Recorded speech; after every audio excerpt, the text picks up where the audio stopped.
And we are back at it again, talking about the same thing. Sony, Marvel discussing. Oh my God, y'all. First of all, I'm confused, okay? Because I have an idea. There's a framework as to how the deal is set up. Sony has the cinematic rights. That means that they have the rights to produce and distribute films using the Spider-Man character and property. That's it. They can't make no TV shows like they did back in the day. That's all Sony can do. All they can do is make their movies. They can't do Spectacular Spider-Man no more because that's with Disney and Marvel. And they can't make no TV shows. But again, that's Disney and Marvel. Rumors keep coming out. Now, we've been having a whole bunch of rumors. Remember D23, and the rumors were like, yo, Sony and Marvel are talking. They're gonna announce something at D23, and it didn't happen. Well, this is rumors like that. More little micro rumors, more little things just like, hey, little things popping up.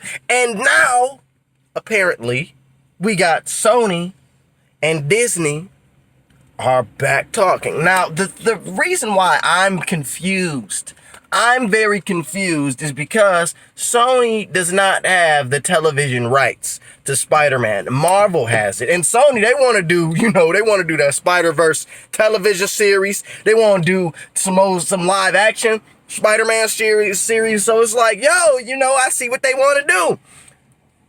But in order for them to do that, they need to get permission from Marvel. That's my understanding of the deal, because the cinematic rights do not pertain to the television rights. And the merchandising rights.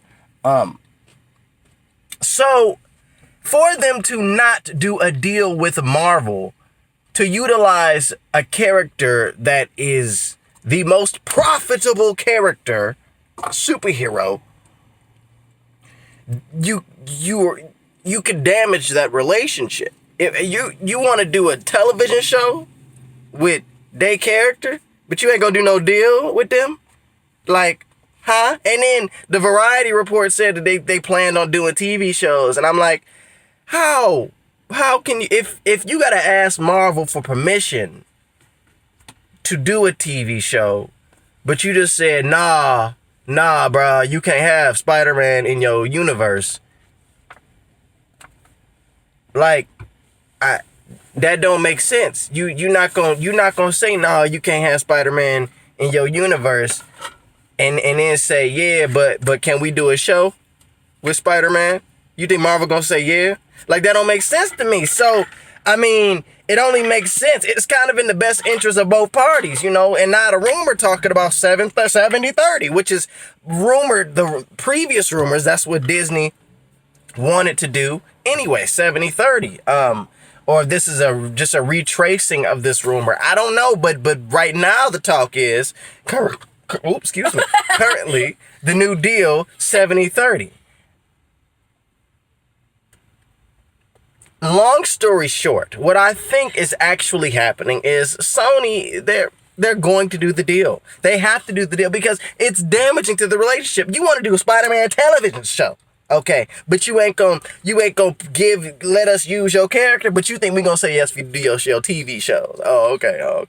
The thing is, with this deal, though, Sony's like, listen, all right, this is what we do, 70-30. And we get some of the merchandise, and Venom is in the MCU.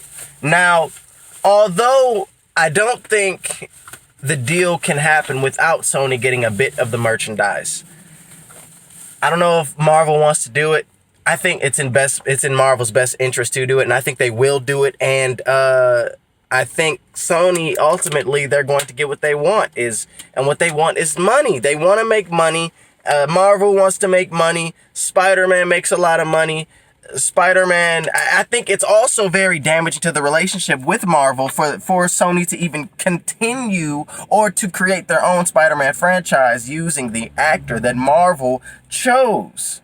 Like, it's deceptive to the audience, and then it's deceptive, honestly, to this working relationship that you just have with this other company, with this other entity. It's very damaging. It could damage a relationship. So I don't see Sony just continuing Spider-Man with Tom Holland outside of the MCU. But I don't see Sony just saying, yeah, have him in the MCU. It's like deals. They got to make this deal. And as time continues to progress and like we get the story, more of this story being told, it doesn't make sense. You want to do a TV show, but you're not going to allow the company that will give you permission to do a television show. You're not going to allow them to use the character or allow them to have what they want, but you expect for them to give you what you want.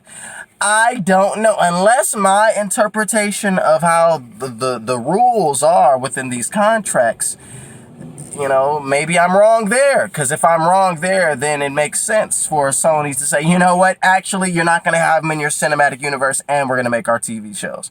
It makes sense. But if Marvel has to sign off on them doing the television shows, then I can't see why Sony would, you know, not figure out this deal when they want to do television shows. Because they're a studio. They have movies, they make television, shoot, that's, I'm talking about the Sony Pictures aspect, but Sony as a corporation as a whole, you know, they do a whole bunch of stuff. So it's just like, you know, it only makes sense to get permission. You know, I wouldn't be surprised if we do get that, you know, Spider-Man Christmas soundtrack, you know, and I don't think Sony can currently do that. But with a deal, Sony could. So that's why I think Spider-Man will probably stay in the MCU. He's probably going to return to the MCU. But let me know what y'all think. I want to have a conversation down there. Listen, these are all just my thoughts. You know, I could be wrong. I probably am wrong. I could be, but I probably am not. Let me know what y'all think, though, in the comment section below. As always, I'm Venomous Man. Thank you for watching. Peace. Subscribe, like, all of it. Peace, y'all. Have a good one. Peace.